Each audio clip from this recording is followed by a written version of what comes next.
This is News 12 Connecticut, as local news gets.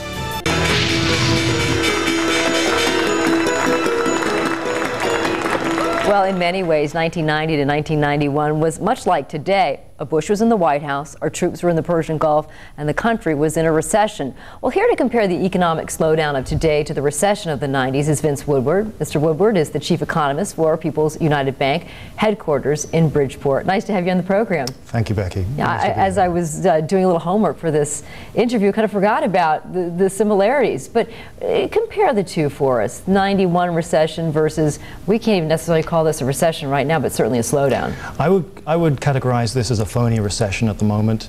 If we define a recession as being 3 or more consecutive quarters of negative GDP growth, then obviously we're not in a recession because GDP is still growing, albeit anemically and at a very low rate. But I guess it really depends on your perspective. If you have lost your job, or if you're fearful of losing your job, obviously your perspective is quite different. Mm-hmm. If we look at 90-91, I mean, that was defined as a recession. It was very short, though. It was not long. I would 8 months? I would categorize it as short and sharp. If you look at the data, in the late 80s, the median house price in the state of Connecticut increased by over 30%. That increase was wiped away within 2 years. In the early 90s. So Connecticut in those days was actually a much more volatile state economically. How did we fare overall during that recession? I was trying to recall, I think the war dominated so much my thinking at the time because of the first time we had entered war in so long. How did we do economically, though, during that period? It was quite severe, I think, because the state was less economically diverse back then, and consequently the impact of the recession in construction and the engineering, manufacturing industries was much more sharply felt. Today, I think that the state of Connecticut is much more broadly diverse, and 2 new industries have really grown up to replace those older sectors.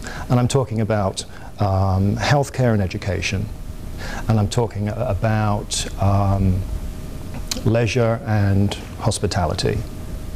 I think that healthcare and education really feeds into the demographic trend that we're seeing. We have an older population that's in need of greater healthcare, and also we have a population that's aging and possibly has more discretionary income and wants to spend it at a hotel or perhaps even a casino. I think the casino industry and gambling in the state of Connecticut has really helped us immensely. You know, it's interesting because you mentioned housing earlier and about the decrease in values of homes. I think people today think it doesn't get much worse than it is right now when it comes to the housing market. But you say it was worse back then in 1991. I think so. Actually, I used to live in California, and I make a comparison between the state of Connecticut and the state of California back then, 20 years ago. Those two states were actually quite volatile as far as the median house price is concerned, and there were tremendous run-ups in the housing market in the 90s, and consequently tremendous falls afterwards. California has retained that volatility. It's still pretty much of a frontier state, if you will. But I think the state of Connecticut, excuse me, has become much less volatile. And if you look at the data, the state of Connecticut follows the U.S. mean much more closely than it used to. Yeah, what's interesting to me is one of the biggest changes we've seen is globalization. How has that impacted our economy here in the state as opposed to where we were back in 1991? Well, I think one of the things that's helped the state of Connecticut is the weak dollar.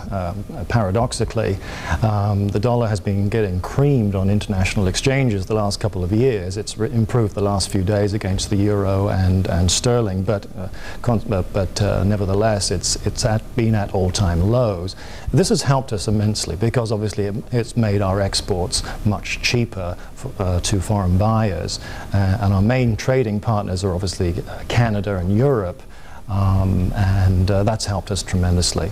I think that's a big difference between now and before. And if anything is going to pull us out of this recession, if indeed it is a recession, it'll be sales to foreign countries. Yes. Yeah, one of the silver linings in 1991 was the fact that when we left that recession, we went into a decade of growth in this country. Very briefly, do you see the same after we pull out of this slowdown? Do you see an extended period of growth for this country? I think there will be an extended period of growth, but Becky, I think it'll be have a completely different pattern.